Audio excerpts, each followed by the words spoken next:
ಇವತ್ತಿನ ಈ ವಿಡಿಯೋದಲ್ಲಿ ನಿಮಗೆ how to flash fill the Microsoft Excel ಅಂದರೆ ನಿಮಗೆ ಲೈಕ್ ನೇಮ್ನ ಸಾರ್ಟ್ ಔಟ್ ಮಾಡೋದು ಅಂದರೆ ಫಸ್ಟ್ ನೇಮ್ ಅಥವಾ second name if any data ಇದೇ ಥರ ಇರೋ ಡೇಟಾನ ನೀವು ಸಾರ್ಟ್ ಔಟ್ ಮಾಡೋದು ಯಾವ ಥರ, ಸೊ ಈಸಿ ವೇನಲ್ಲಿ ಯಾವ ಥರ ಸಾರ್ಟ್ ಔಟ್ ಮಾಡೋದು ಅನ್ನೋ ಈ ಎಕ್ಸೆಲ್ ಈ ವಿಡಿಯೋನಲ್ಲಿ ನಿಮಗೆ ಹೇಳ್ಕೊಡ್ತೀನಿ.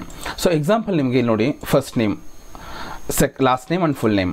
ಸೊ ಫುಲ್ ನೇಮಲ್ಲಿ ಏನಿದೆ Virat Kohli, Elon Musk. So ಇಲ್ಲೇನು ಮಾಡಬೇಕು, ನೀವು ಯಾವುದಾದ್ರೂ ಒಂದು ಡೇಟಾ ಸಾರ್ಟ್ ಔಟ್ ಮಾಡ್ತಿದ್ದೀರಾ ಅಥವಾ ಸಾರ್ಟ್ ಮಾಡ್ತಿದ್ದೀರಾ ಅಂದಾಗ ಏನಾಗುತ್ತೆ, ನಿಮಗೆ ಫಸ್ಟ್ ನೇಮ್ ಬೇರೆ ಬೇಕಾಗುತ್ತೆ ಅಥವಾ ಲಾಸ್ಟ್ ನೇಮ್ ಬೇರೆ ಬೇಕಾಗುತ್ತೆ. ಅವಾಗ ಈಸಿ ವೇ ಅಂದರೆ, ಸೊ ನೀವು ಎಕ್ಸಾಂಪಲ್ ಇಲ್ಲಿ ನೋಡಿ, ನಾನೇನು ಮಾಡ್ತಿದ್ದೀನಿ, ಫಸ್ಟ್ ನೇಮ್ನ ಟೈಪ್ ಮಾಡ್ತಾಯಿದ್ದೀನಿ. ಸೊ ಫಸ್ಟ್ ನೇಮ್ನ ಟೈಪ್ ಮಾಡಿ ನಾನು ಆಲ್ರೆಡಿ ಇಲ್ಲಿ ಲೈಕ್ ನೋಡಿ ಮಾರ್ಕ್ ಮಾಡಿದ್ದೀನಿ. ಸೊ Ctrl+E ಅಂದರೆ ನೀವು ಇದ್ರ ಮೇಲೆ ಹೋಗಿ ನೀವು Ctrl+Eನ ಕ್ಲಿಕ್ ಮಾಡಬೇಕು. ನೋಡಿ ಆಟೋಮೆಟಿಕ್ ನಿಮಗೆ ಫಸ್ಟ್ ನೇಮ್ ರಿಫ್ಲೆಕ್ಟ್ ಆಗುತ್ತೆ. So see example here it is Gahan Kashyap. See here it is reflected only ಗಹನ್.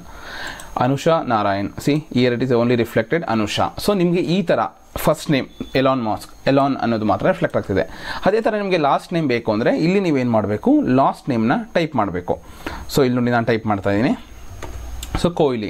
So ನೀವು ಅವಾಗ ಮತ್ತೆ ಏನು ಮಾಡಬೇಕು, ಈ ನೇಮ್ ಮೇಲೆ ಹೋಗಿ ನೀವು Ctrl+E ಮೇಲೆ ಕ್ಲಿಕ್ ಮಾಡಬೇಕು. ಸೊ ನಿಮ್ಗೆ ಏನಾಗುತ್ತೆ, ಲಾಸ್ಟ್ ನೇಮ್ ಬರುತ್ತೆ. ಸೊ ನೋಡಿ ನಿಮಗೆ ಫಸ್ಟ್ ನೇಮ್ ಮತ್ತು ಲಾಸ್ಟ್ ನೇಮ್ನ ಈಸಿಯಾಗಿ ಬೈಫರ್ಗೆಟ್ ಅಂದರೆ ಈಸಿಯಾಗಿ ಅದನ್ನು ಬೇರೆ ಬೇರೆ ಮಾಡಿ ಅಥವಾ ಬೈಫರ್ಗೆಟ್ ಮಾಡ್ಬೋದು. ಸೊ ನಿಮಗೆ ಇದು ಬೇಗ ಈಸಿ ವೇನು ಕೂಡ ಮತ್ತು ನಿಮಗೆ ಸೊ ಫಾಸ್ಟಾಗಿ ಕೂಡ ಮಾಡ್ಬೋದು.